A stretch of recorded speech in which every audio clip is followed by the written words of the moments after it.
What do you want to be when you grow up? Tennis player. I would like to be a tennis player.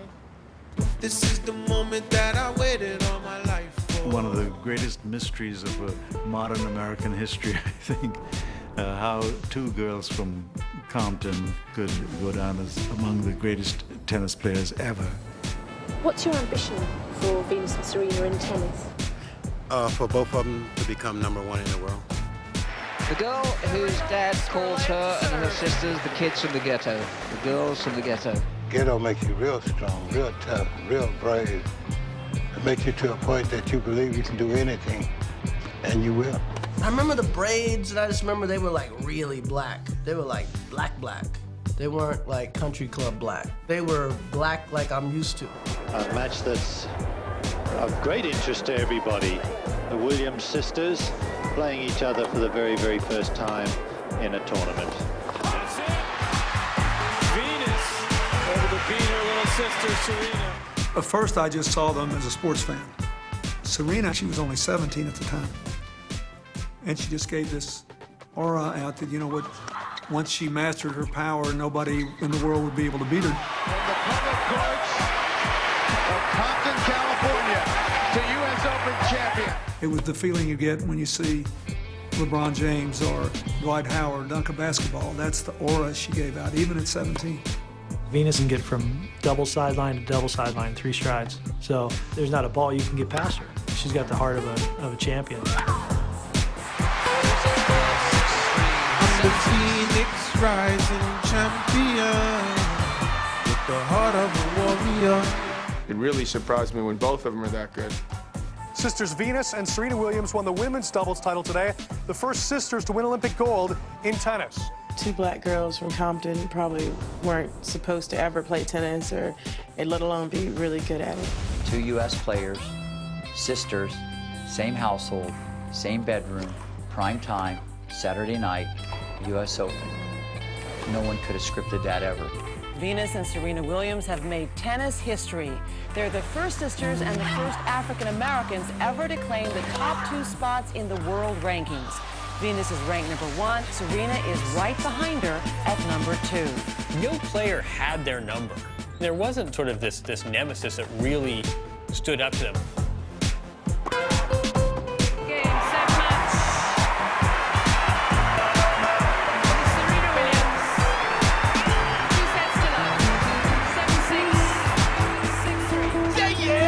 This is the moment that I waited all my life for. This young lady last year enjoyed success at the French Open, at the Wimbledon Championship and the US Open, and now she's opened the new tennis year with an Australian Open Championship. We're calling it the Serena Slam. Part of their attraction is that they were these incredible, magnetic, athletic goddesses, and they're gladiators on the court, fashion gladiators and tennis gladiators. Sisters just 15 months apart. What would be the odds they could not only choose the same profession, but dominate it?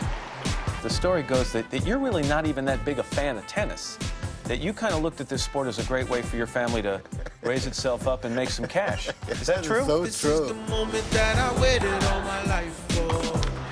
Venus Williams, champion again. My parents told me I'd be #1 in the world. I was brainwashed. They were each other's greatest rivals.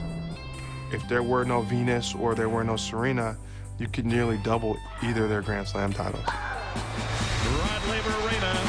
There was a little girl that came out to celebrate her 3rd Aussie Open championship. Venus's 5th Wimbledon title. She did it without dropping a set. Venus and Serena also won 12 doubles Grand Slam titles. This is a wildly successful doubles team. The Williams take the Australian Open. No 2 people have influenced the game of tennis in this past 25 years than Venus and Serena. They transcended the sport. Special day in the special life of a special champion, Serena Williams, for a 4th time Wimbledon champion. That I waited all my life for. I'm the Phoenix rising champion with the heart of Serena.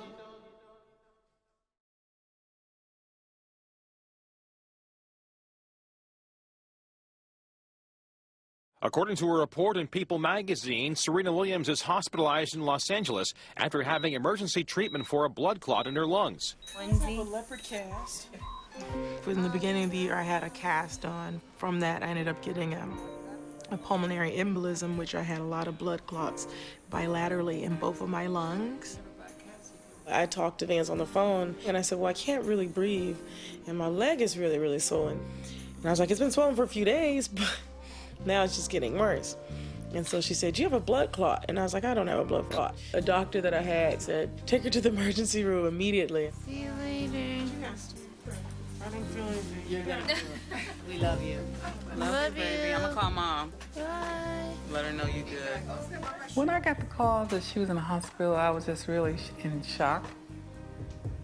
And I don't know if she realized how serious it was. I'm so grateful that she went, because she could have died just by not knowing. She's the most quiet of everything. Does that hurt? Yeah, it's been really hurting lately. Like, they never heard it like this.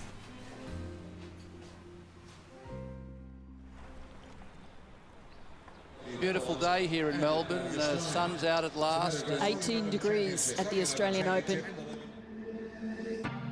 Serena's had a lot of public health issues, but during that same time, I've also been going through a lot of my own issues. I'm still on a kind of down and out road.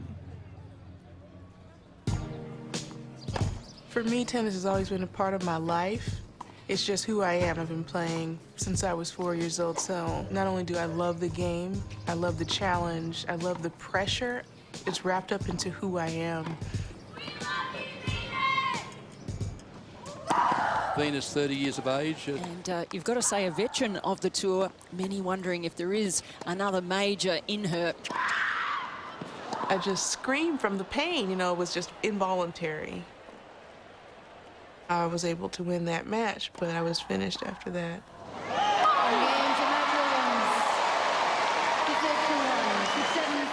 But I wanted to go out and know for sure, 100%, that I couldn't play. She's in trouble. The pain I was in was an impossible pain, so it was something that just, you know, you don't play through. That's it. That's it, I'm afraid. The crowd feel a little cheated, I guess, sadly. I know she in there pissed, and then she's probably saying, now what kind of reaction was that? I'm gonna fight. Been fighting for a long time, so I can fight longer.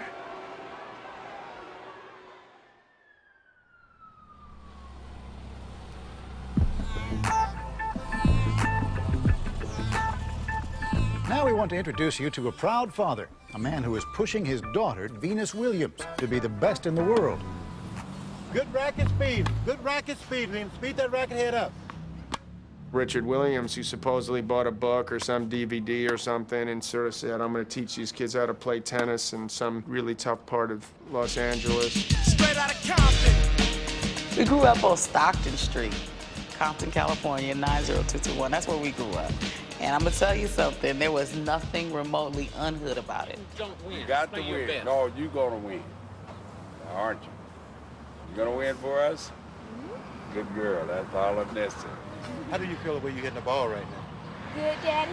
How about your feet? Your feet moving well? No, Daddy. How about yours? Yes, sir. Very good. So what we want to do, you know, don't get excited.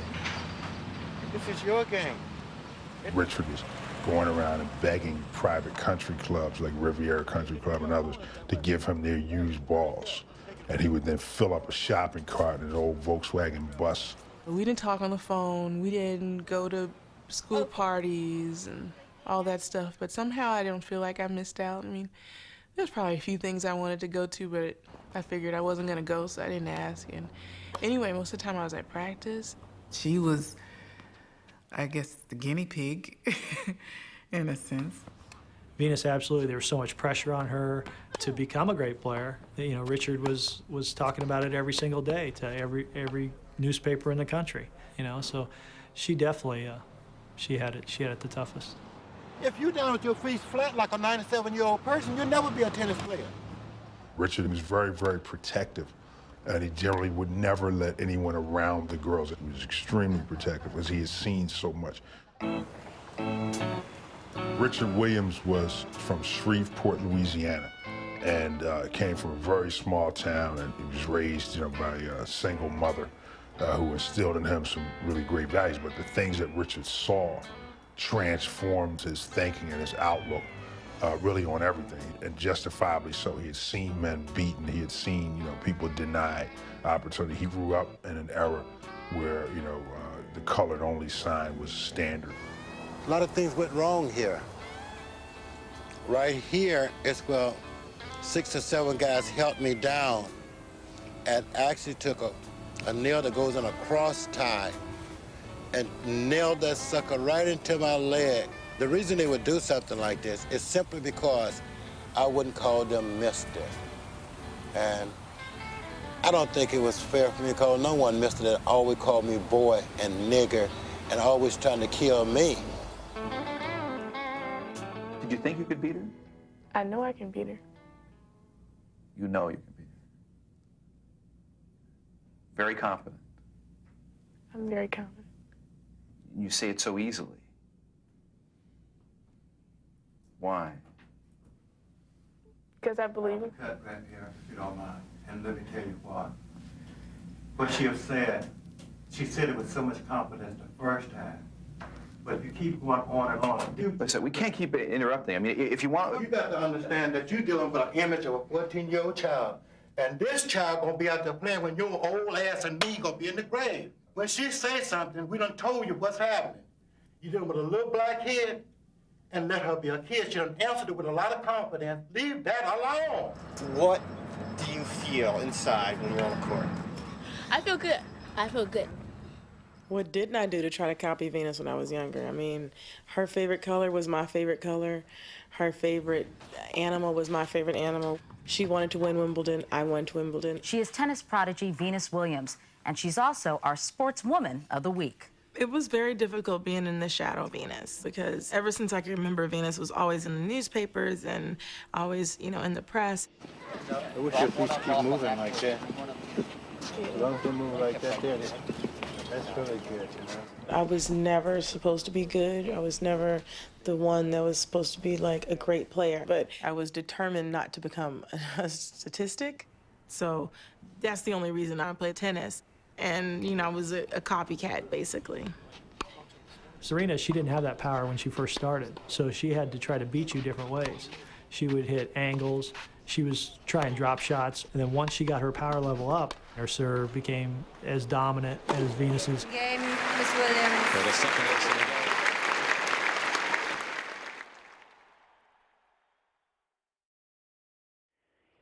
She hasn't played since Wimbledon of last year. I know Serena hopes to be back. Her target, at least the French Open, this coming spring. What if the layoff extends beyond that? How difficult? She's 29 years old now for Serena to come back. Part of my lung is dead. I'm never going to get it back. Yeah. Where's your shot? I just had things keep happening to me. After that, I had to thin my blood after I got out of the hospital. The worst part is pricking. Like, once you get over the prick, you're good. Every day I had to take a shot. And one day, as my luck would have it, I hit a blood vessel, and it gave me, like, this massive lump on my stomach that wouldn't go away, and it got bigger and bigger, and it got really, really painful. Did you take your antibiotic? Oh, no, I didn't take my antibiotic. They had to, like, surgically remove it, and then they have to put a tube in me to keep draining it. And I had that drain in me for 10 days, and day 10 I'd had enough. Hi, Tashi. How are you? Oh, you look so pretty. In at once. You okay? Yeah, I'm all right. Oh.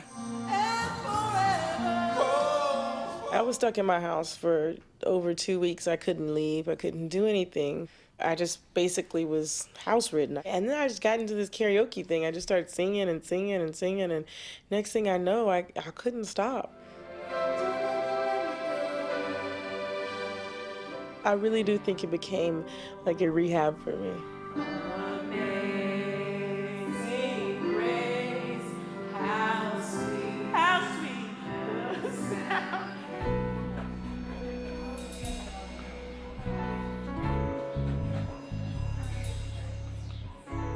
My hip's okay. It's been a real slow process.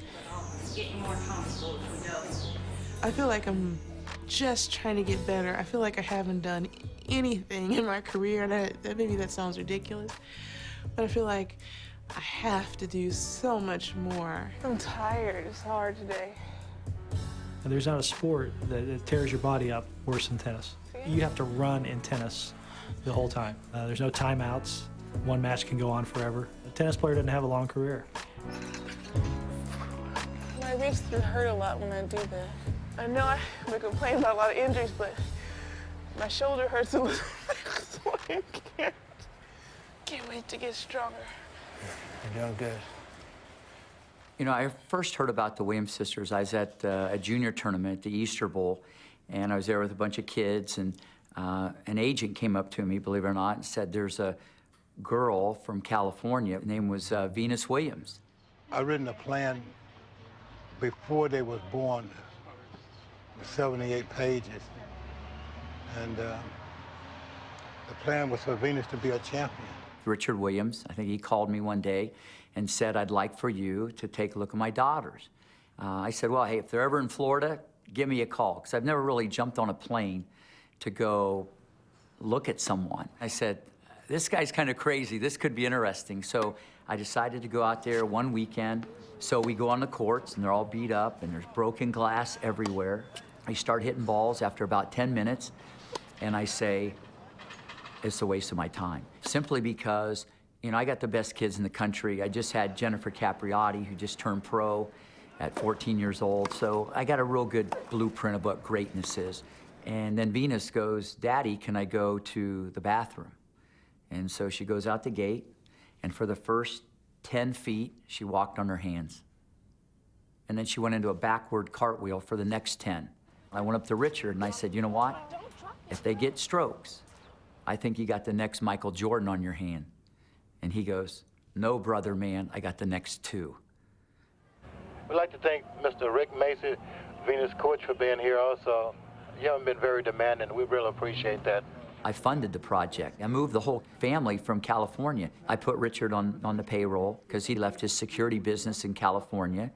All that was done in that age 10 to 14 time frame, the foundation was laid. If you see him go like this on his backswing, get in. Save, I got a letter from Richard Williams, and really what it says, without going through everything, just says, you're a great coach, you're gonna get so many bonuses, and you'll always be my daughter's coach forever.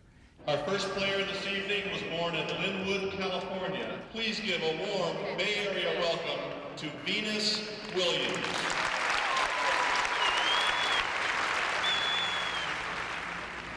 Richard, are you nervous? Yes, somewhat. What do you think tonight is going to be like? I think that tonight will be a very different night for us, most unusual, one we were planning for a long time, and now it's here. When she won her first pro tournament in Oakland, California,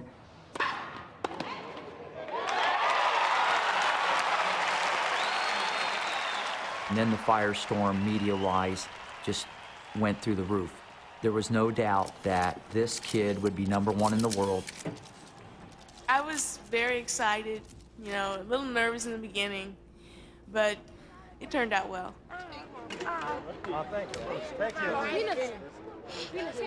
When someone wins the lottery, $12 million from Reebok, and 2 days later, after they got the contract, they moved to West Palm Beach and built their own courts, and Richard kind of took over the coaching. And how did that feel to you? That's a left hook out of nowhere. You have to understand the parent's position in this. You know, the coaches are all over them. They want to coach the kid, and then later downstream, they might be looking for their compensation. It's a very murky area. Are there any coaches in your life that you want to talk about? I would consider all my sisters my coaches.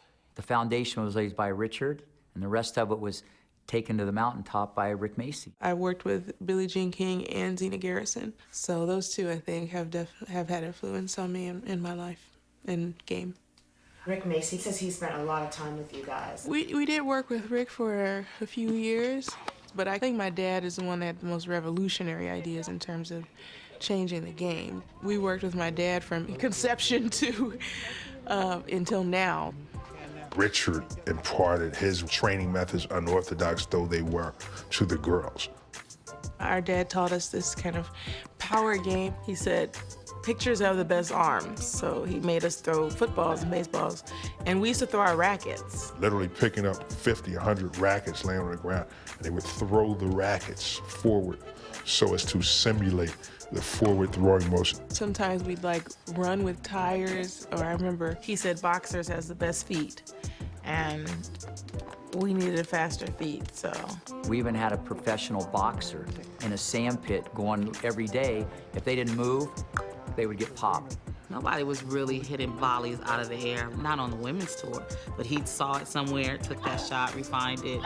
They had ballet, they had jazz, they had dance, they had taekwondo, and he always wanted to make them tougher and rougher. And he'd say, Rick, I want someone to play Venus today who cheats a lot. Maybe a kid that doesn't like us. No other parent would do that. And this is when they were, 10 and 11 years old. Venus was on her dad's court. Serena was on mine. He claimed he couldn't handle Serena. She crazy. I told her different. I made her believe in herself. I made her think that she can get to any ball. She was never pulling while my dad was pushing, and I think that was really, really important. And also think, like my dad, I always describe it as my dad being the body and my mom being the spine. Like neither one can exist without the other. I just think that the teamwork was unbelievable.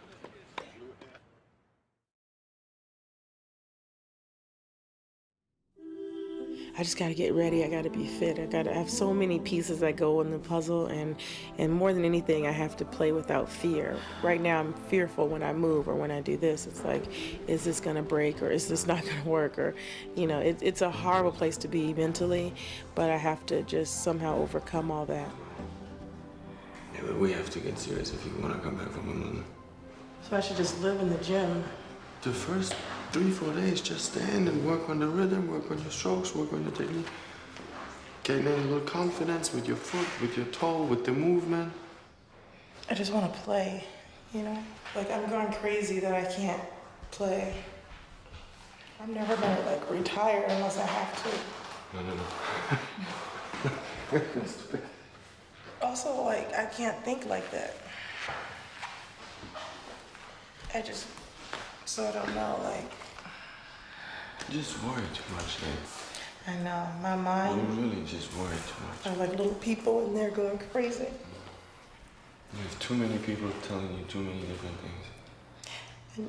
But I feel like if I could just fix my mental, I'll be fine. Oh, no. One more. I think I'd like to start the family meeting out with the positives. First of all, I want to talk about the great things I've been doing. When they're in Florida, they live together. They practice together. They're doing the same thing. They have the same goal. Serena, thank you for paying half the rent and keeping this establishment the fine place that it is. An adorable thing happened at Fed Cup. They came in, and there was a big chair, and that was the only place they could really sit. I thought, oh, we have to get another chair or something. I said, no, we can sit here. They were trying to scoot in this chair together, and their hips are touching. And I am cracking up because I thought that what it was telling me how close they truly are connected. Trouble. This is the L5S1 treatment. If you're gonna be over here, you gotta treat her, Serena. Relax. I'm so hungry. You have fish here? Yes. Is it in the freezer? Huh? Refrigerator? Oh, it's in the refrigerator? Oh my gosh, I'm gonna cook some fish. It's so ridiculous. Serena will call Venus her husband or her wife or whatever. That's my wife. Oh, yeah, that's my wife. She'll come home and be like, I gotta cook, because, It's not a lot of it, huh? Oh, it's a delay. I think it'll be difficult if and when that time comes. If they get married and have to have families of their own. And Venus was like, I'm never moving. And Serena was like, well, if you're not moving, I'm not moving. I know they're not twins, but in a way they are. And their whole life experience has been within the shadow of the other person. There's very little that's happened to any one of them that the other has not been privy to, maybe even an eyewitness to. And so if you try to marry into that arrangement, it would be a very unique arrangement, to say the least. It would have to be two brothers. I'm getting married in November. Yeah. Congrats. Where you gonna live? You gonna move out? I'm saying you ruined it for me. Why? Now I'm not gonna get married. I have to think about these things. No, I don't want to move out. Why would I want to move out? I think they were teenagers when we first, 98, they must have been teenagers. We sent Annie Leibovitz down to Florida and photographed them in Carolina Herrera ball gowns. Each week, I'd be getting calls globally. Vous savez que Serena, elle parle un petit peu français et Venus aussi un petit peu français. From TV, print, radio, Japan, China, Netherlands, Sweden, Holland, it's a Great Britain. I mean, just went on and on and on. Besides, every major periodical, every one in the United States, magazine or print, would call. Tennis megastar Venus Williams is capping off an incredible year with a huge endorsement deal, the biggest ever for a female athlete. This is a big deal in more ways than one. Financially, it's an important step for African Americans. It's an incredibly important step for female athletes. Here's a kid, $12 million contract. She hadn't even played that much, and she has a kid sister. You know, she's walking around like maybe she owns the world, but she's not acting like that. The world's coming after her. And there's a lot of jealousy. There's a lot of resentment for all these reasons. And there's an intimidation factor. When we first came out, I think that Serena and I were criticized a lot more than, you know, some of our counterparts who weren't African American. There's been so much divisiveness about Venus Williams on and off the court. The fact that she and her mom and sister stay in such a tight little knot away from the rest of the players in the locker room. I wanted them to be women of color and be proud of who they are and not let anyone make them ashamed of it. And that was the main purpose of the beads, because it shows their heritage and where they come from. And she was just a little bit cocky, you know, and like she's the best in the world. They always have a big mouth. They always talk a lot. So it happened before, it's gonna happen again. It was a heated match against Venus and Spirilla. Watch this as they reach the chair area. Watch Spirilla kind of whistling along there, and it looks as though she deliberately collided with her opponent, Venus Williams. Spirilla's in her chair, and she's looking up at her coach, and she was like, you know, laughing about it because she knew she had moved purposely in front of Venus to bump her. She thinks she's the f***ing Venus Williams, and that's it. She's not gonna turn her. I'm sorry she feels that way, but it's not really a big thing to me. Will Venus be ready in time for this month's French Open or June's Wimbledon? Williams is recovering, but the winner of 21 Grand Slam titles and 3 Olympic medals is far from retiring. Mentally, I'm ready to play the matches because I just haven't played in so long. Yeah, I had a good call with my doctor, and he was surprised at how much I was training. And he's like, oh, geez, 5 days a week? I said, I'm running, I'm doing this, I can hold my own legs up now. I'm a professional athlete again. 2, 3. Right now, mentally, I'm there mentally 200%. And I think that's all that matters. I don't know physically percentage, but I know mentally I'm there. Hi, Vicky. It's Esther with Serena Williams. Is Dr. Drazen available? Hello. Hi, Dr. Drazen. It's Serena and Esther. Fantastic news. Your chest CT scan shows absolutely nothing. I am hereby officially certifying you off limits. Wow. Oh, thank God. Congrats. All right, which means that you still have to behave yourself over there. I'm on my best behavior. Yeah, was that you laughing over there? Uh-huh. Yeah, of joy. Okay. It's just been such a hard fight, you know. You are now, completely okay to just restart all training, as much training as you possibly can. You're good to go. Sound good? Yeah. Sounds good. Good luck with everything, and keep in the loop, okay? Okay. All right. Thank you. Bye-bye. Bye.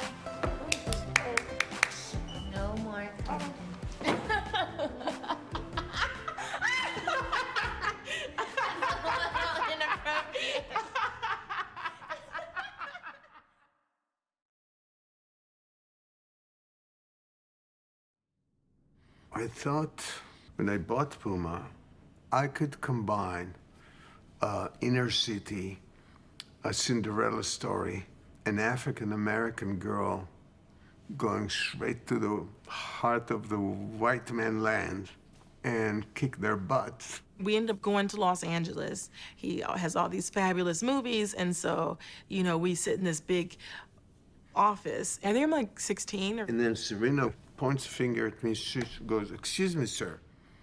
Do you have any doubt I'm going to be #1 in the world? How about top 10, top 5? She says, "What will you give me if I win the U.S. Open this year?" Do I get another $1 million bonus, or can I get a $2 million bonus? I said, "Okay, I'll give you $2 million." She said, "Okay, write it down." Serena Williams is still getting better and better and better. I never forget my dad said, "This is the moment we've been working for all our lives. Stay focused and take your chances and don't be afraid." And I really took that conversation to heart. I always say that match changed my life and my career. And I'll never forget, she was serving, and I remember thinking, I gotta go for it. And I said, "Serena, if you don't go for it now, you'll regret it for the rest of your life. Even if you miss, you just gotta go for it." And she served the ball, and I remember I hit a forehand as hard as I could down the line.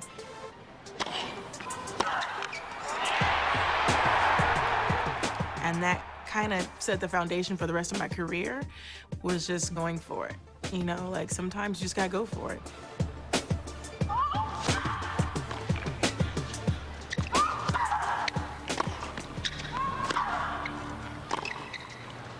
Stunning.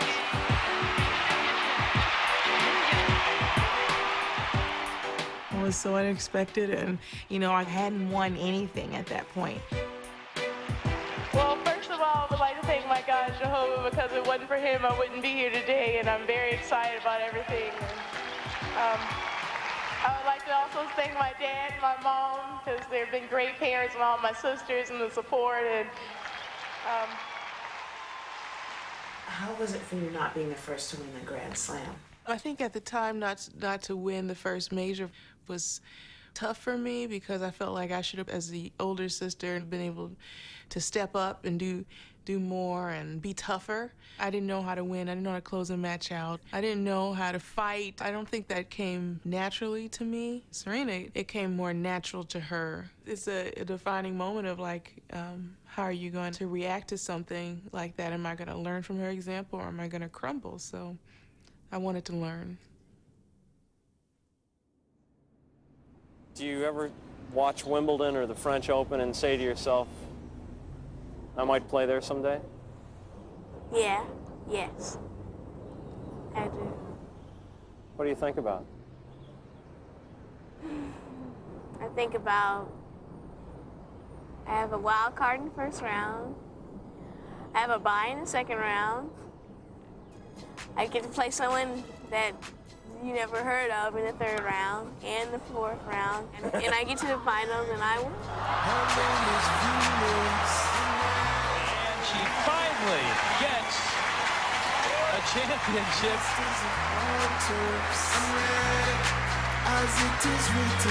The one trophy she says she's dreamt of when she first started playing tennis is hers. Making her way to family and friends to share the moment. So a hug from Serena. What a lovely moment this is. Well, it really was the most athletic performance, a marvellous, marvellous moment.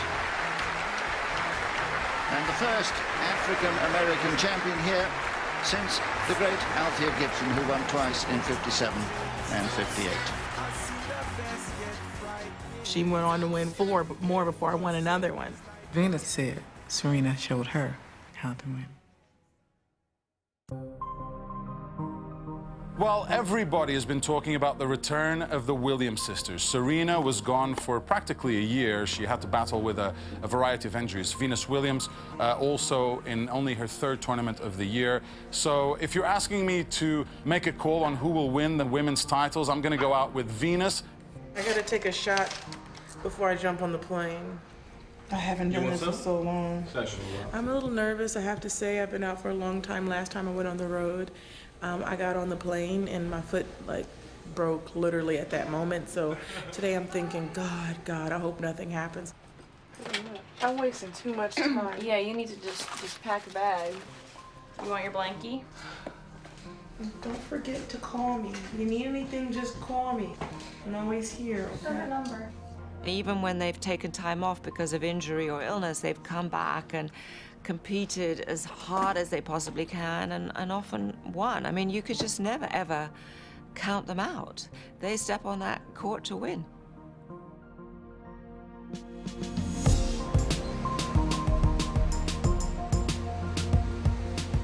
Well, we're just days away from the most prestigious event in world tennis, and yes, it is that Wimbledon time of year again. 2011 marks Wimbledon's 125th birthday.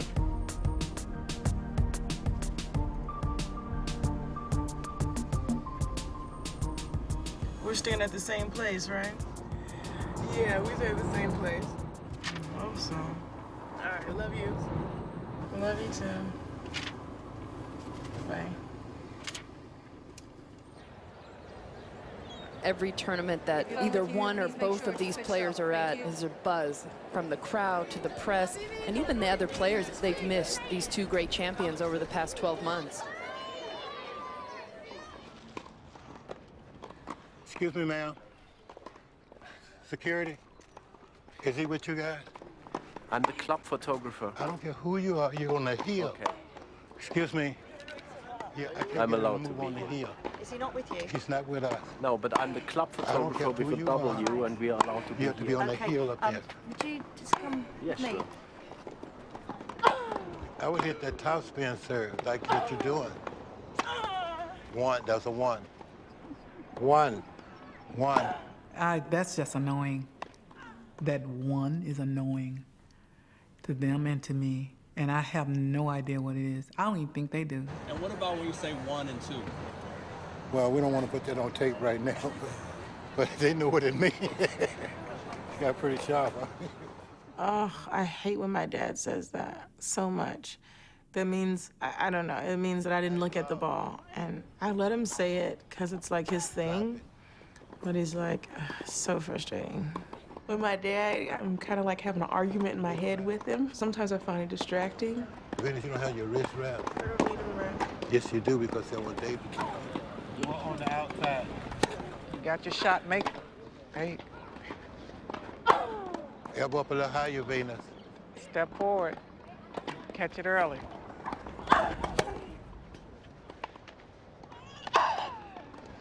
Keep in mind, if the elbow is up, every ball gonna go over the net.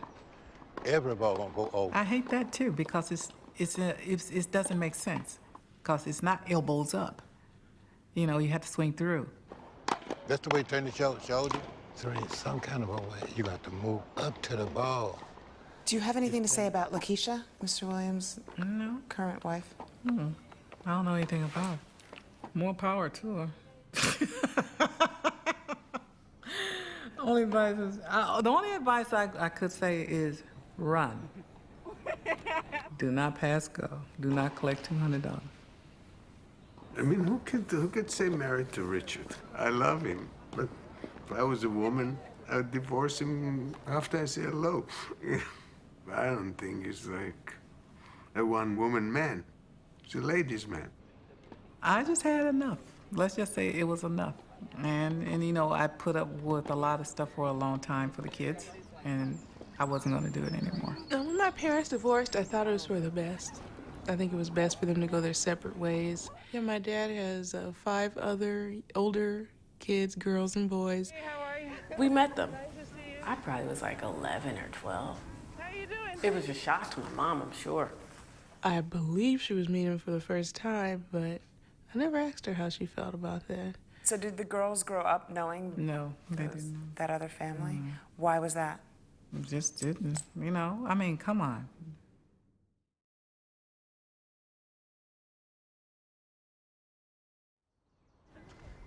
Who's the son that spends a lot of time with your father now? That guy that was on the court?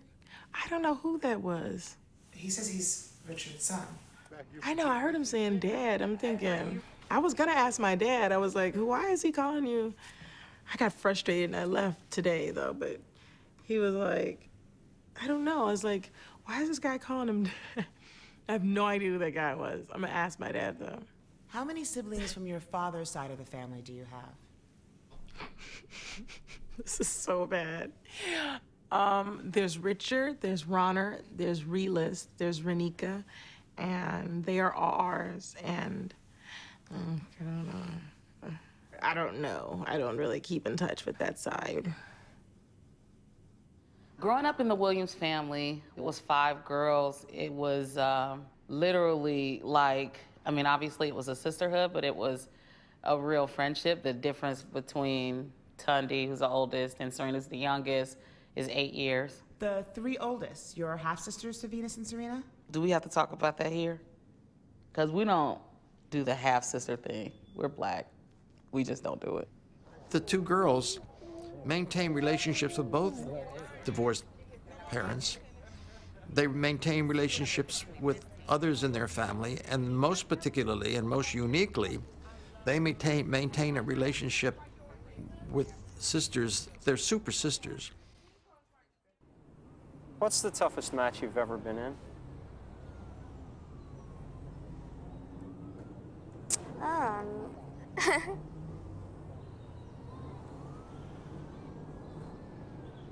Probably the one against my sister. What was it like? Horrible. She won 7-6. It was good that she won. It was the first ever primetime women's final was September 8, 2001, when it was Venus versus Serena, sister versus sister. The world of tennis was ready for a fresh breath of air. Men had dominated up until the time that Venus and Serena came on board. Enter the stadium side by side now. They actually changed the programming lineup because the ratings were so high that they moved it from normal daytime Saturday to Saturday night. And you had the world watching, so it was unbelievable. This is a great night for tennis in general. And I think the only thing more unbelievable than the women's playing at prime time is the Williams story itself. It was a very tense and hard thing to watch. It's stressful to watch them play because you want them both to win. You feel there's a little guilt, like, okay, I can't clap for Serena. I can't clap for Venus. No one should ever underestimate, quite apart from their race or the way they were driven when they were children and all that. It's just the sheer psychological thrill it was for people to see 2 sisters when they played against each other. On the line. I don't think anyone could ever really understand, you know, the level of competition and what it feels like to play your sibling.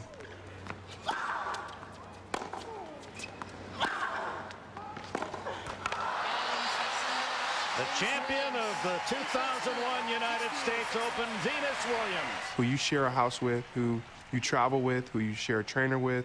Obviously, you have the same parents, you have the same friends. Yeah, I get mad at Venus when she wins against me. It's so stupid, though. I hate losing. I hate losing more than I like winning.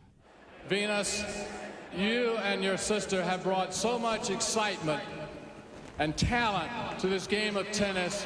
It's just They changed the face of tennis. They made it more interesting to a wider swath of Americans.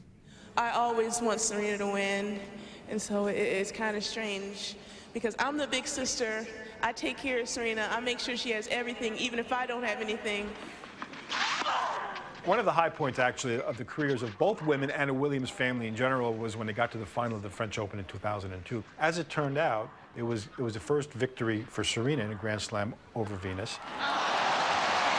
What a great point to end it. And baby sis has finally won. Where's Venus going, by the way? Seems to be getting a camera. She wants something here. It is a camera. To take a picture of her To record sister. the moment. It's possible that at Wimbledon this year, she could overtake Venus for #1 in the world. I do think subconsciously that Venus is willing to give her the spotlight. I always think Venus is going, Serena, I know you really need this. It's okay. Go for it. Game, set, and match. And Serena Williams has defended her Wimbledon championship. Venus is an extreme protector. Serena always had to win, or she always had to be the princess. Youngest child syndrome, she has that really, really bad. Serena got the added advantage of being the younger sister. Little less pressure. I think it's been a little harder for Venus to have to deal with that. I would say out of the 8 finals that Serena's won 6 of them. I had a brother that played professional tennis, and something tells me that I wouldn't be as forgiving or understanding or clapping. I see Venus clapping. I guess it's the ultimate blood is thicker than water. I feel like I should take lessons from them more so than me trying to explain away how the hell they do that. At the end of the day, it says Williams, and if you lose, maybe one day someone will mistake for the other Williams, whatever, fill in the blank, V or S.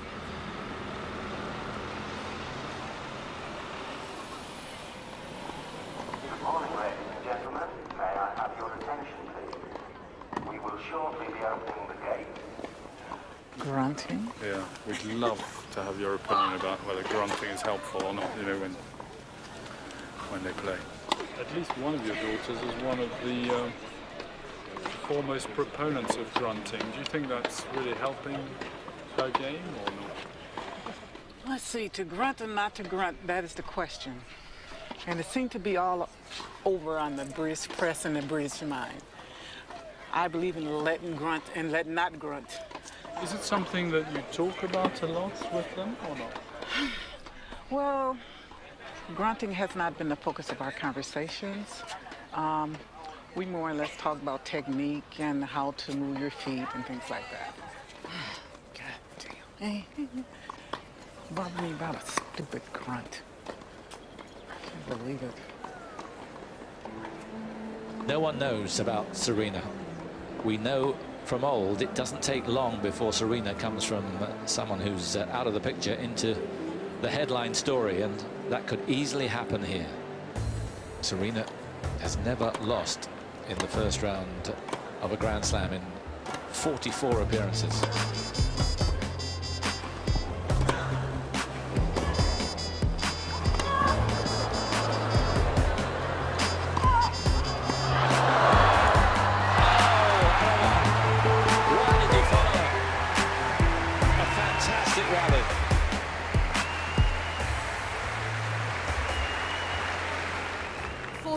Love.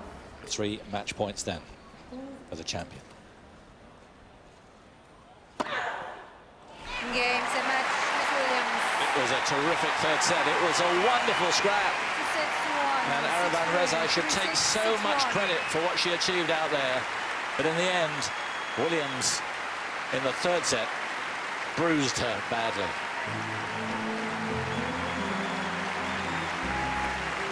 And who would bet against her now from making it a 3 titles in a row?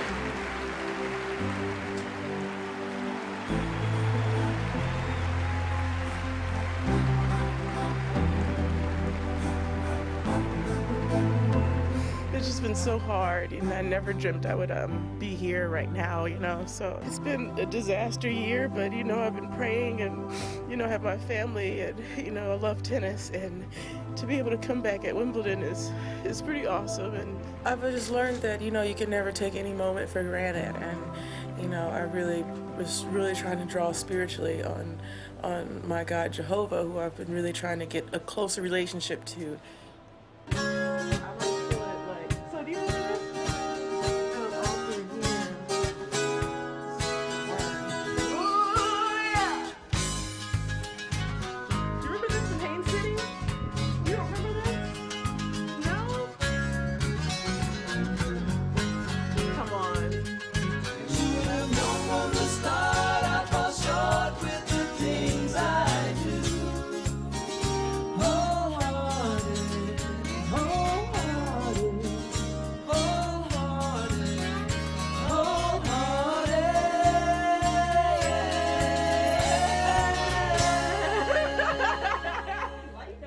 I think that the Williams sisters are artistic people. Any artist has to be obsessive, has to have the capacity to concentrate so exactly on what it is they wish to achieve in terms of artistry that you lose a lot. I'm not sure that I think I'm a perfectionist. I know I would say more or less I am obsessive. It's something I've worked on the court too, because I would be out there formally for 2 hours. I could be in a tournament and I'll practice one thing, and before I know it, my court time's done, someone else coming at the court, and I didn't practice anything else. I hate that every time I have to bounce the ball 5 times before I serve, and second serve I just only can bounce it twice. You've got to be obsessive to be a tennis player. Gosh, I mean, who else wants to hit 17 million balls over the net and then go and do it again the next day? Every athlete, Michael Jordan knows, I got to shoot 300 jumpers every day or else I'm going to suck. And they got to hit X amount of balls every day or I'm going to suck. And I've seen people that suck, and I've seen their lives, and I don't want to have one of their lives. I like being good, and they like being good. So they, you know, they're going to keep this OCD thing up. I think perfectionist people are nuts. I think obsessive people are A-okay. You know, you see a lot of players that'll break down if they miss 3 or 4 shots. They start to get mental. You don't see that out of the Williams sisters. They just stay the course of their matches. Their mom was always talking to them about being strong women. You're going to have tough times out there. Don't let it affect you. And their father was always telling them, you know, it's us against the world.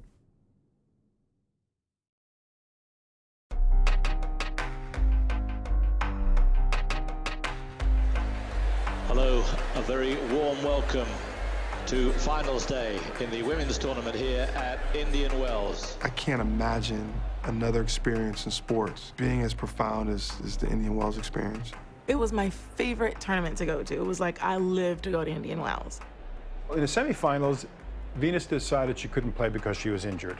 And so she yielded a walkover to her sister, Serena. Suddenly you think, oh yeah, well look, yeah, sure, obviously she's given up the match so her sister can advance. A fair number of them, you have to believe, were in the stands the previous night when Venus defaulted and felt they got gypped out of one match, and they're going to sort of express their disappointment.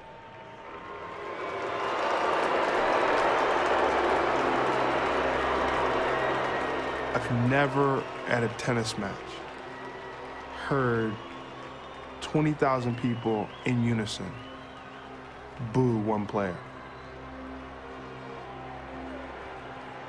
Serena's looking up in the stands, like trying to find it. Like, what's going on? Like, what am I missing? And then it dawns on her that it was her.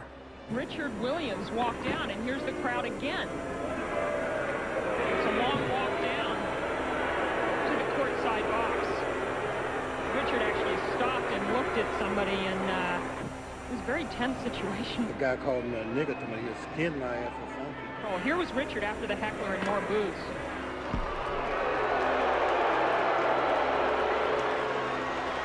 An American crowd booing an American family, and you have to say that it does smack of a little bit of racism. You go to your home state, where you're from, a couple hours south of Compton, and you're being booed, and the person that they're cheering is this Belgian woman.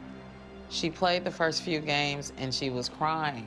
Someone called me nigga, and it was intense. I prayed on the sidelines, and I put myself together.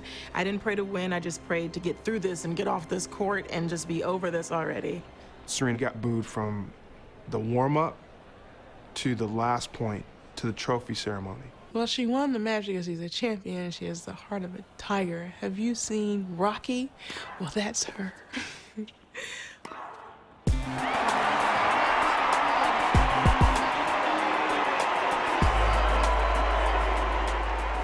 When you talk about Serena's speech, at the end, she says, you guys were pretty tough on me today.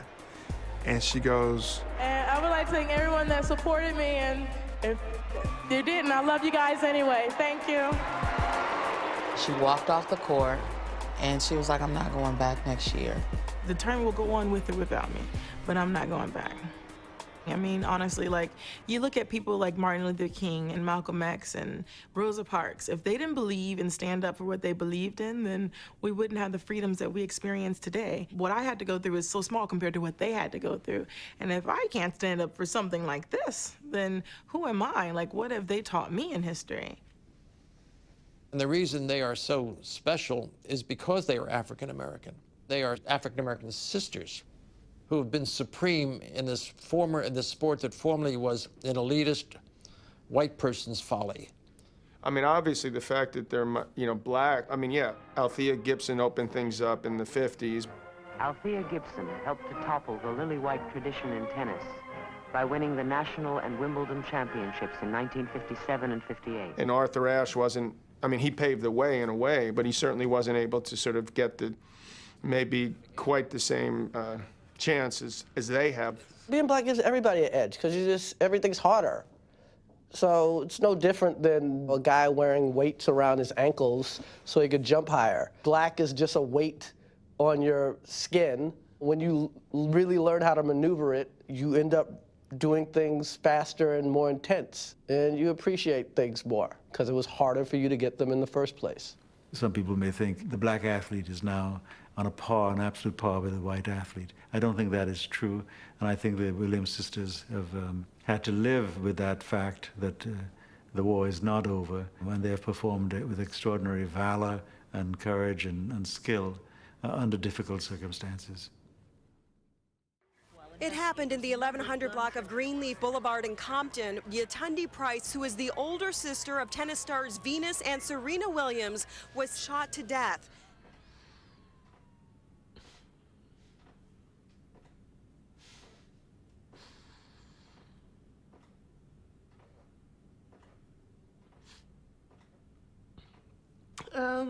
I was in New York at Fashion Week, and I remember my phone rang, and nobody calls me at night because my good friends know I love to sleep.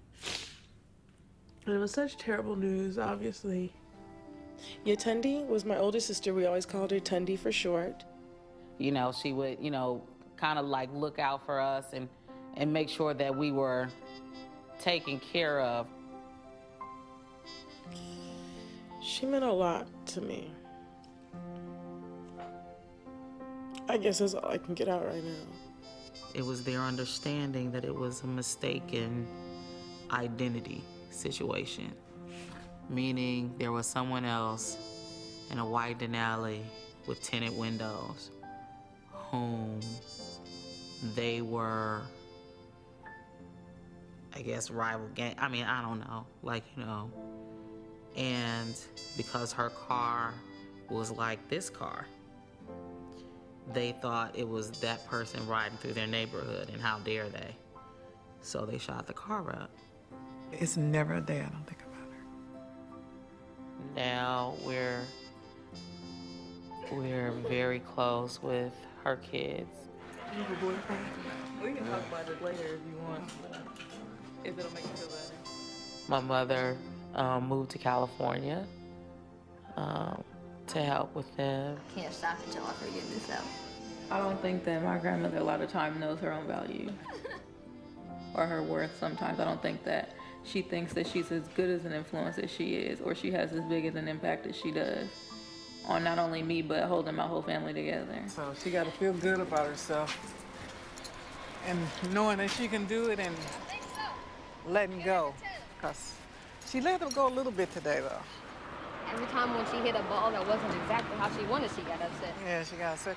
But she's off. Venus is, too. They both are off. True. I'm watching her hit.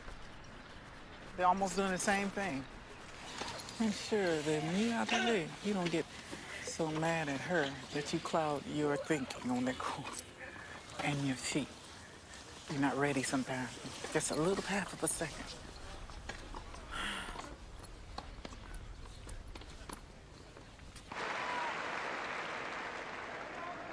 Venus is going down her way, if that's to be the case. You guys don't really have to leave me alone with all that. Honestly, starting today, I don't want no more films on me. It's just too much every day. That's why I got rid of my first one. She was too much. Too much of anything will run you crazy.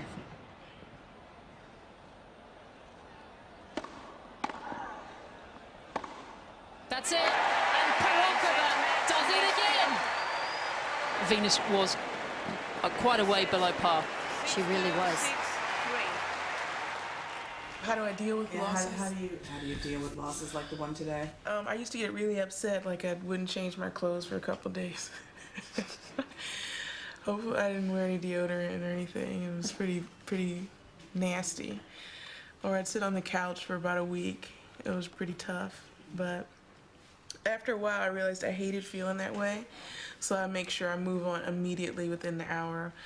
You know, I try to fix my mistakes, but I just hate feeling that upset, and it's just miserable. So I refuse to do it. When you go out there to play today, you know they're gonna bring their best game out there for you. So you don't you let up. You bring your best game out there too. And stay off the bottom of your feet, off the bottom.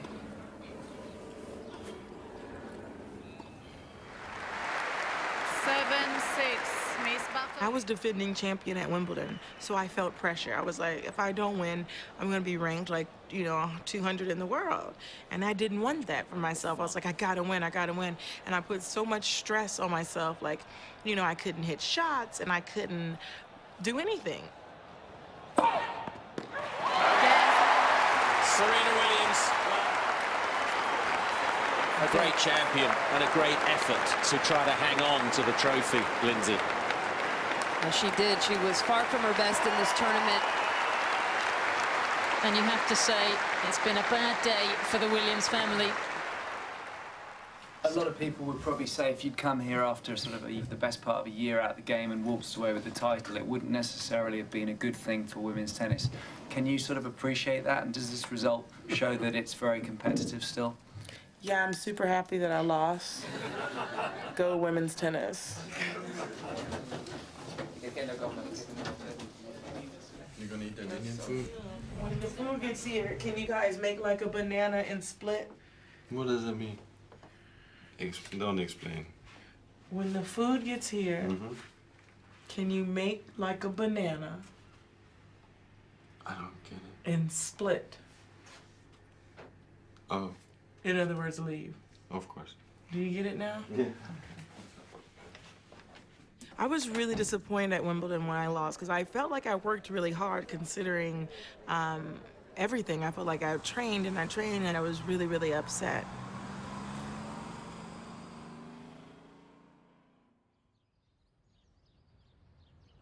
You need a bodyguard. My money boy said I would have been a good prez, but I'ma be a better mogul music exec. Got to bail out money. The first thing I did was got all hands on deck to deal for a couple years. My life, world tours, encores, applause, cars and jets, mic check. What would be the perfect date for either Serena or Venus Williams? If you were a powerful woman, you're going to have most likely not a powerful man. Who would be the Williams knight in shining armor? Nobody. I was reminiscing about my horrible dates. And one horrible date I had was when this guy picked me up in a minivan. With the rims and tinted windows, like all pimped out. And I was just like, oh my God, I do not want to get in this minivan. And what I should have done in that situation, once I saw the minivan, I just should have twisted my ankle.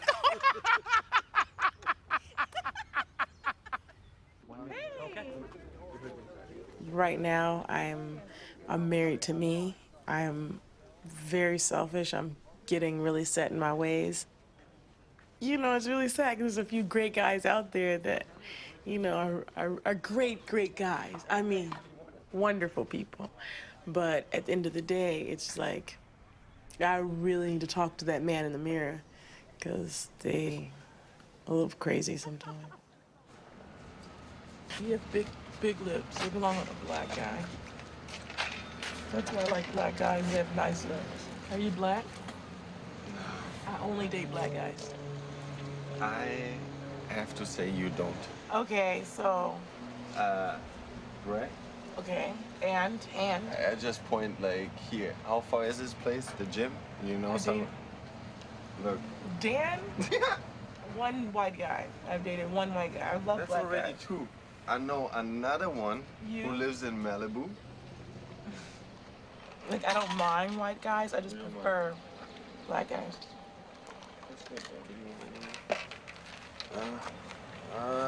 Maggie. Hi, Big Daddy. Maggie. Go make money. Oh.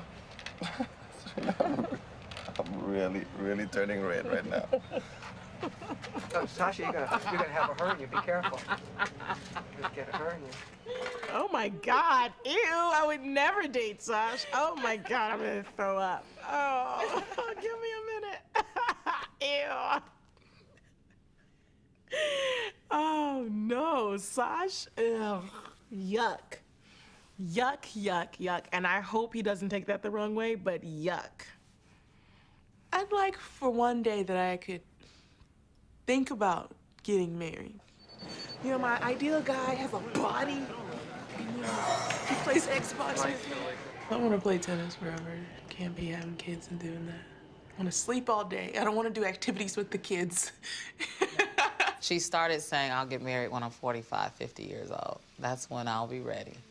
You know, so, you know, that's her new thing. She was like, I just have to, because I don't want anyone telling me what I can and can't do. I don't want anyone telling me how to spend my money. I don't want anyone doing that. Crowd goes wild.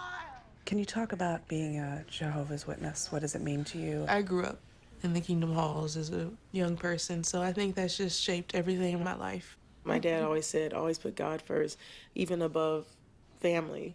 To my right, you all know I have Venus and Serena Williams. We're very clear on the role of the female in a marriage situation, just based on what we believe. A wife is supposed to be submissive. So do you like tennis a lot? I like it. I can tell. And to have a career where you've pretty much done things your way, changed the whole function of a sport, and then come home and have your husband say, you know, I didn't like this dinner. I mean, I mean, you gotta understand that might be a tad bit difficult. You're really good. How old are you? 11.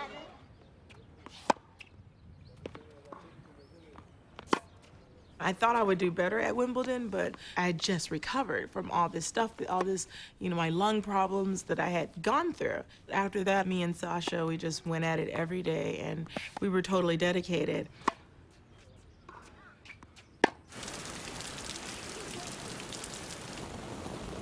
This rain won't last long. It'll be clear. I'll have my lunch.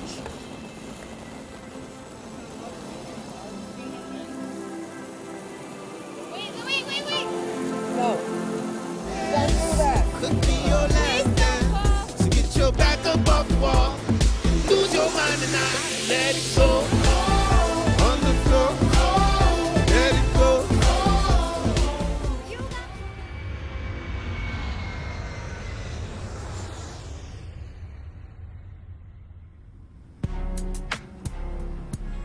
Talk is the Williams being favorites here, and they can win even though they haven't played hardly any matches.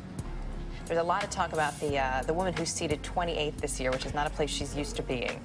She had a pretty serious illness, and she was dealing with a possibly career-threatening situation. Life-threatening almost. Yeah, and life-threatening. Yeah. She is now playing with this renewed passion, and I think people would be shocked if anybody but Serena's holding the Champions Trophy. I don't go in there as a favorite because it's like, that's another way to get pressure on myself. But I look at it this way: I don't have a point to lose or to defend in the U.S. Open, so I'm having fun.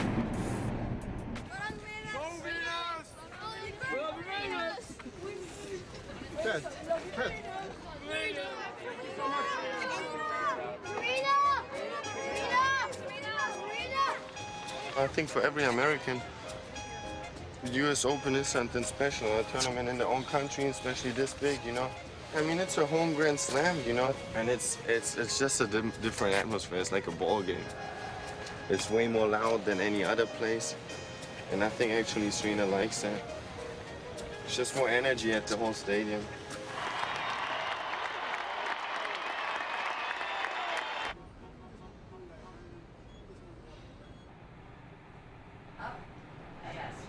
me. I think it's just that all this pressure and all this big hype now that even everybody expects her even more to win. Every athlete has stress. I mean, everybody at some point has to release it, so everybody does it different. Good. Now push the booty up. Squeeze those thighs. She feeling bulletproof. Well, I always try different things. Always like to try different workouts. I started a little bit of pole dancing because it is an incredible workout. I wanted you to talk more about your size and body image. Well, first of all, I don't do anything. I don't even lift weights because I think my arms are already too built. So I don't use my upper body. Even my muscles are just for show. I actually never use them. I don't know why they're still here because I never lift weights. She feeling bulletproof. I always try not to be pumped up. My reasoning for being fit is always to lose weight and to be slimmer and to be sexier. And hi, my name is Summer, and I'm working with an event in Palm Beach, the Williams Invitational. You can ask for me, Summer. My last name is Diaz, D-I-A-Z. Yeah, I definitely have different personas and different attitudes. Psycho Serena. You don't want to meet her. She's on the court. She's at practice, and she's in the match. And she's awesome, and she's amazing. She's this great athlete. There's Summer. She helps me out a lot. Summer has a whole story. Summer has a whole story. Like if I have to write long letters or if I have to do, different things, then Summer doesn't. She got married. Now she got divorced. She moved to England. Normally, when she talks to people on the phone, she just gets on the phone and she's like, hello, I'm Summer. How are you? When I'm doing my fashion, I get into this whole fashion moment and this whole fashion thing, whether I'm on HSN or just the perfect jegging, and they go really, really well with the Today's Special. I'm thinking of designs where I'm drawing or, I'm pulling out tears. And then the other girl that, the one that's really mean is Megan. Oh, no. She's extremely mischievous. You don't want to run to Megan. There's Taquanda. Whew. Taquanda is rough. She is not Christian.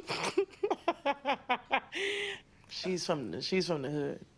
She was at the U.S. Open in 2009. Football, and that gives Kim Clijsters 2 match points. Serena Williams charges after the linesperson that made the call.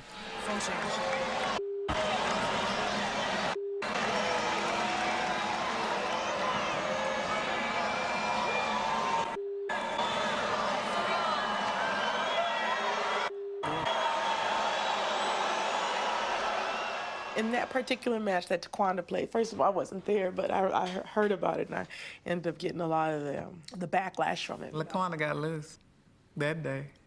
Uh-oh. It was a brutal call. I mean, to me, I'm not going to disagree with her about that. It was terrible. I was there. I was watching. I couldn't believe that call was made then. But play it back in your documentary, and I think you might agree with me. The foot fault in tennis is one of those very, very tricky things. Fundamentally, your foot cannot cross the line or go into the court until after you've hit the ball. And now Serena's not done. She goes back a second time. When I saw her lose it that bad, I remember the first thing I thought was like, did I ever do that? Get to that level. And I think she taught me that one time.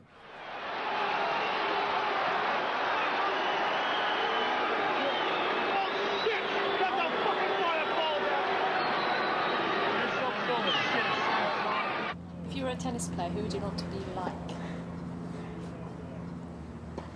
McEnroe. Yeah? Yes. Do you think you'd ever be like McEnroe on the court? He never gets upset. No? Maybe. In other sports, we're out there and they're screaming obscenities and people think it's great. If a baseball manager's yelling and cursing, you can't hear it.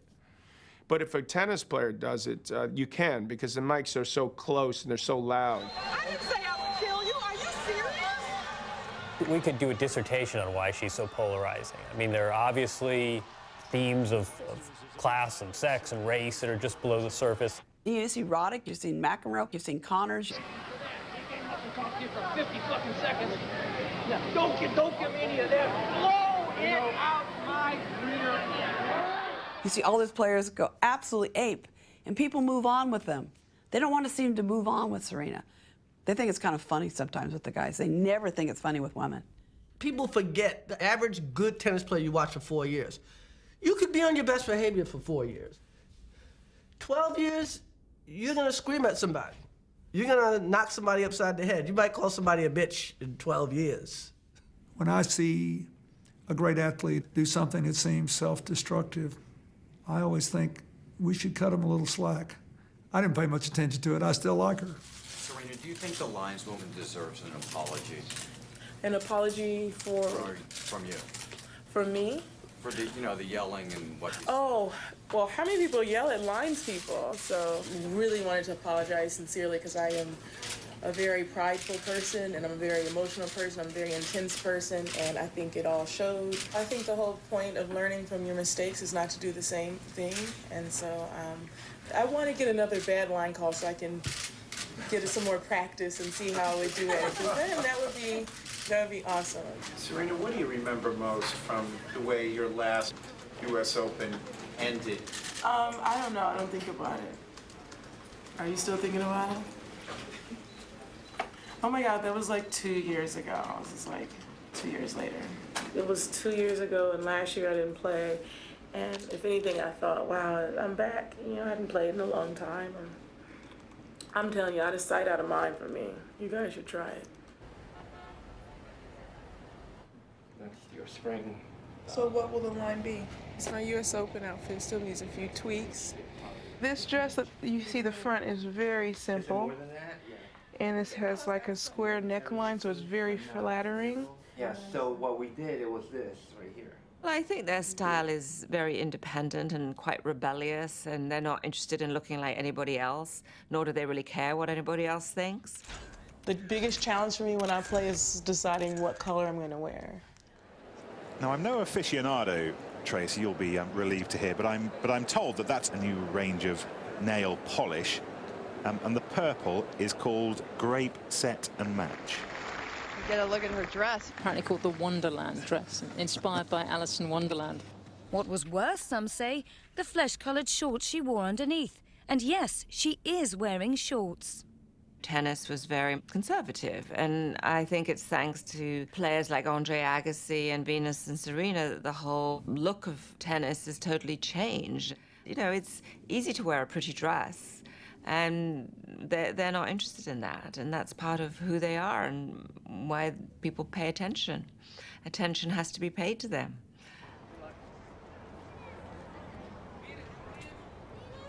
I'm going to the doctor saying I don't feel like I'm getting enough air, or I just don't have the stamina to last. You know, I train the same amount or more than anyone else with half the result.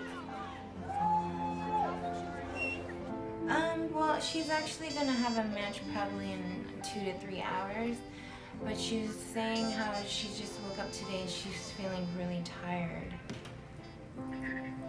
Is there anything that you recommend? I was diagnosed with Sjogren's this summer. It's kind of hard to describe. You know, it's pretty much just like not having any energy at all and feeling like you're sick, but you don't have a cold or a flu. So what you gonna do? Are you gonna go out there and try to play? And you can't? I don't know. How are you? What's happening?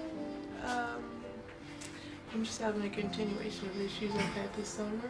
Okay. So, to make a withdrawal. Oh, okay.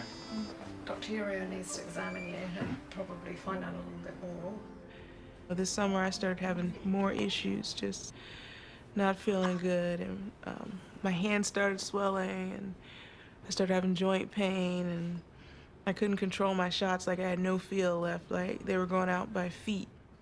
So in a lot of ways it's good that that happened, you know, so that way I could understand what was wrong with me and go on and get treatment. I'm just gonna give up. I'm just gonna give up. You can't give up. This has been bothering you a long time. And then it's progressively, I think, got worse. So you just need to take care of it right now. And you have to be patient and let it work. You can't rush it. And just because you're 31 don't mean your body should be smarter. And you don't need to go out there for the money. Back now, as promised, with more on this surprising announcement by Venus Williams, a tennis superstar by any measure, that she is out of the game, at least for now, pulling out of the U.S. Open. to tend to her health. Serena, can you give us an update on your sister, what she's doing now since she's withdrawn? But she's still in New York, and she said she was going to hang out for a little bit. Hey, how are you? Good. For you to come back now, sister. Thank you very much. All right. God bless you. Thank you. And Serena. Thank you. It's a short life as a tennis player. I mean, they're extraordinary how long that they've remained on the top of the game. So I think along the way, you really do need to find what else interests you, and if it's fashion or acting or working in television. You're supposed to be my man, Rashid. He was supposed to be there for me. I needed you. Great, but have that balance. Now, your sister has announced that she's been diagnosed with this autoimmune disorder. Yeah, she's been struggling for a long time, and now she can actually get better. I know the things I should probably go to the gym and eat, but I've had a hard time doing the things I'm supposed to do nowadays.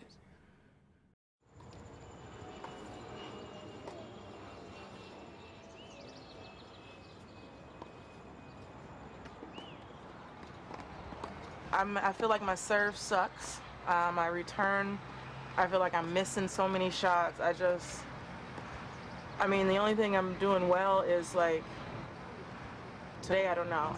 I expect so much from myself. When she's practicing, you look at it, and if you didn't know her game, you get disgusted. But she played about 20 times better than she practiced. Serena Williams is taking on Victoria Azarenka now. It's a clash everybody was looking forward to.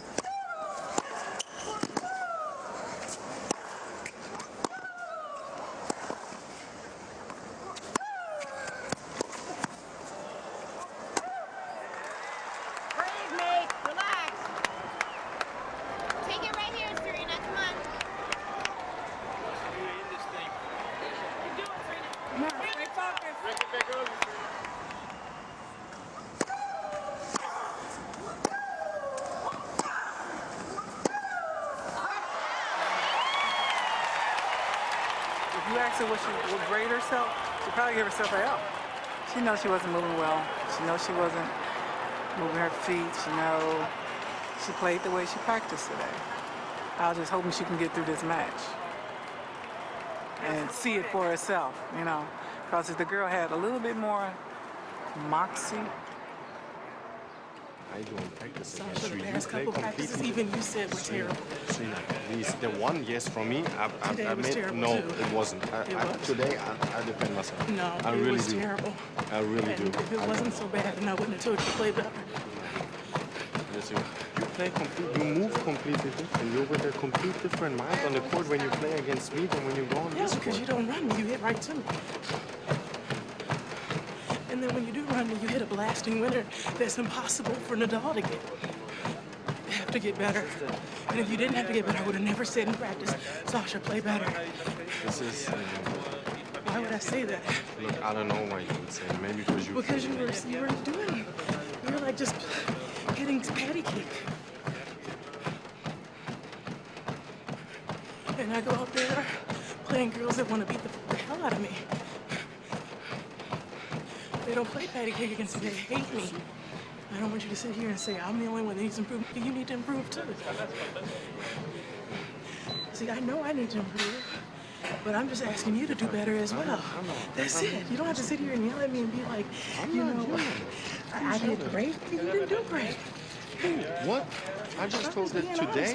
I know, but I'm being honest with you too then this time and saying that I felt that I played a good tennis today out there on the court. I think I played like shit. I couldn't be more upset with how I played. I know I'm not going to convince Serena in that moment to have her saying, okay, Sash, you're right. Like, she would never ever say that. I told her many times like that if she has stress buildup, you know, since I'm a guy, I can take it.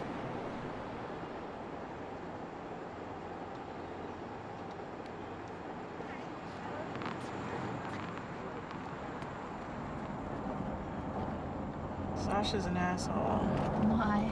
Because he just is.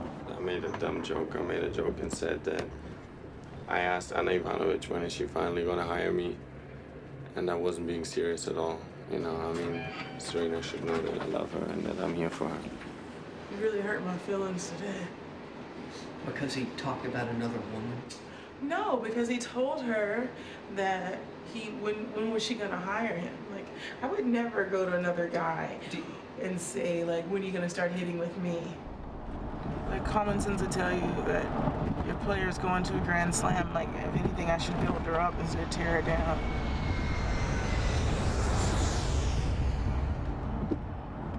My stress levels are always way higher during Grand Slams. I don't like anyone around me, and it's annoying. Hey, sorry to interrupt right quick. Your dad asked me to get Keisha a flight right now back to Palm Beach and then first thing in the morning because he forgot his medicine. So I just want to make sure it's approved. Yeah, it's fine. And yet you end up just paying for everything. It's just, I'm gonna go broke very soon. Congratulations, baby. What are you doing now? Watching your daughter kick ass? Yeah. But what else are you doing? Watch him kick ass tomorrow. Congratulations. Thank you. Huge win. It's a great win. Hope she wins it all. Thank you. Thank you. Thank you. The only person can beat Serena here is Serena. We welcome you on this solemn day, 10-year anniversary of 9/11. And the whole world felt the pain and the terror of 10 years ago. Serena Williams has already announced she's playing this for the people of the United States in memory of those that were lost on this day. Serena, 6 months ago you were in the hospital with a blood clot. Now you're in the finals of the U.S. Open. How emotional has this journey back been for you?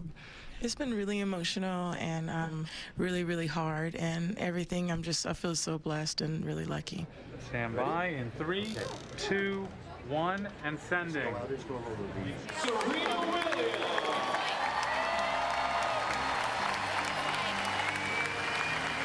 Serena Williams, who has won this title 3 times, has not dropped a single set.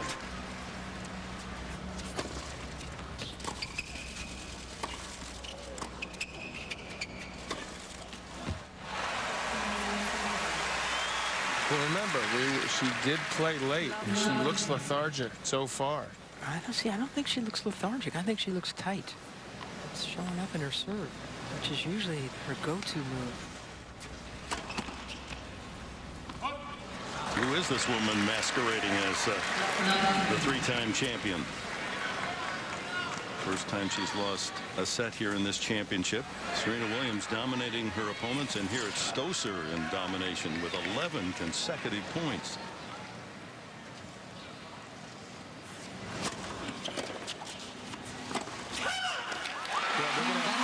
They're going to have to play a let there.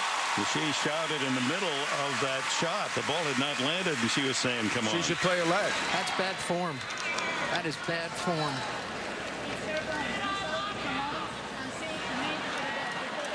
I don't know if it's her point.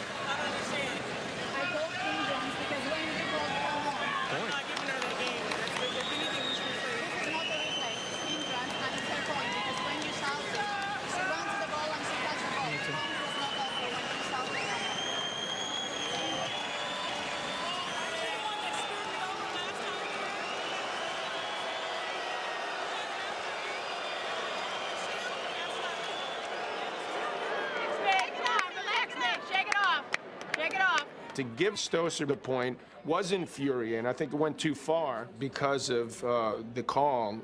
Actually, the crowd all turned in Serena's favor.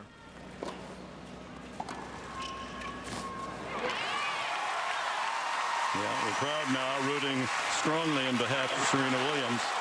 She makes it personal with this umpire, who, in my opinion, just did her job and did it appropriately. And what she said on the changeover, in my mind, was just totally unprofessional and really classless, to be honest. I mean, I think it was stupid, but I wouldn't say it was classless.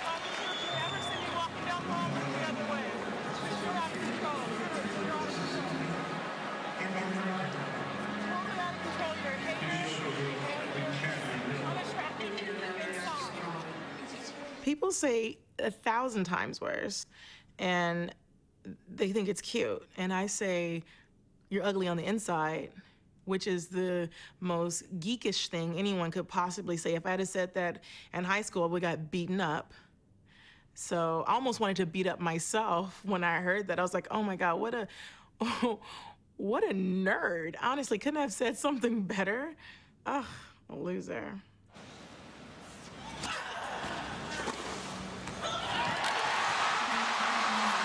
Oh my! A fantastic upset. Australian Samantha Stosur in straight sets is the champion of the United States Open. Surprised that she lost? Of course. It's hard. I mean, I got to bed at 2:30 a.m., so she went to bed late. She went around the same time, coming out today morning again. It's not easy. I think maybe all of these little aspects put together definitely slowed her down on the court a little bit today. Are you with me?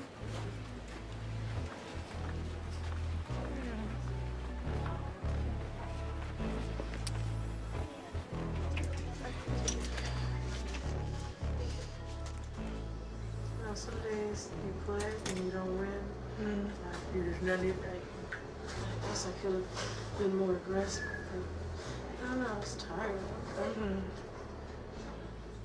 She was cracking them today. She definitely hit hard and just went for broke. And I just probably should have been lighter on my toes and moving a little faster. Everyone lives to be, in the final of Wimbledon or the final of the U.S. Open. And whatever happens in that moment, you live for them and we breathe for them. And, hopefully I'll be back next year. You have 2 seconds I can speak to you alone, just the two of us? Somewhere we can just jump in here for 1 second.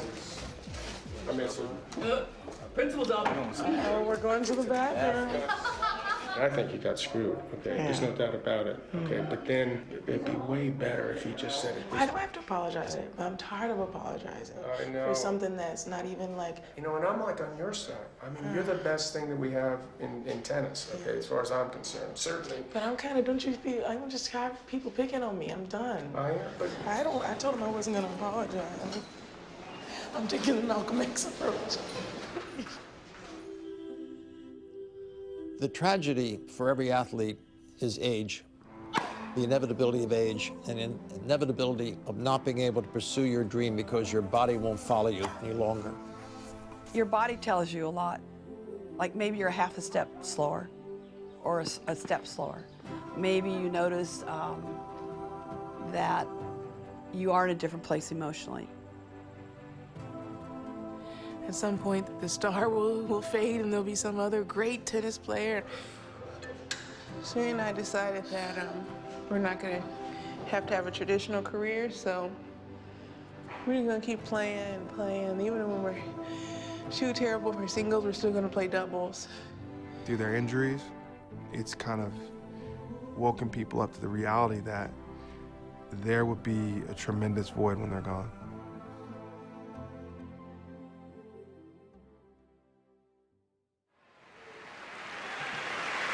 2 championship points for a 5th Wimbledon and a 14th major title.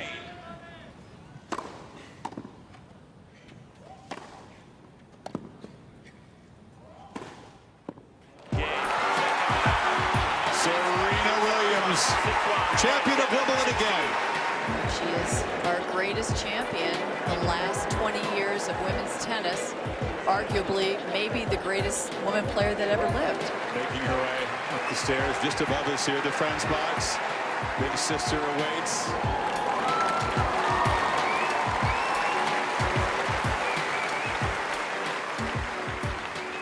Thank you guys in the box, Daddy, Mom, Sasha. Just know if you're over there, thank you from the bottom of my heart. And I love you all. And I could never have done this without you.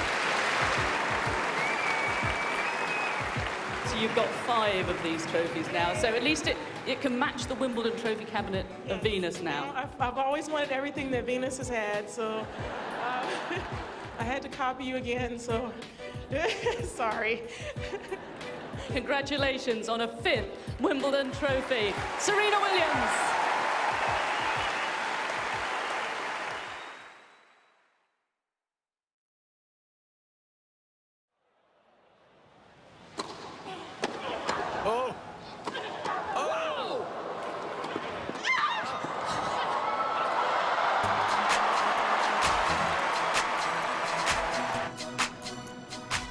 me, Venus Williams, the most intimidating figure in women's tennis up at net ever. She could play doubles with her sister for many years. Serena and Venus Williams at championship point. And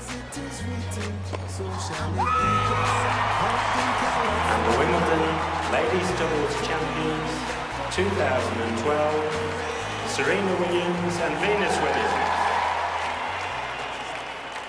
When you get older, you got to win by what you know, by what you've learned, and by the mental toughness you've acquired. So what I hoped would happen for both of them is that they would be able to rehab and come back, and that all the benefit of all those other tournaments, all the victories and the defeats, would play out in their having a great next chapter in their tennis career.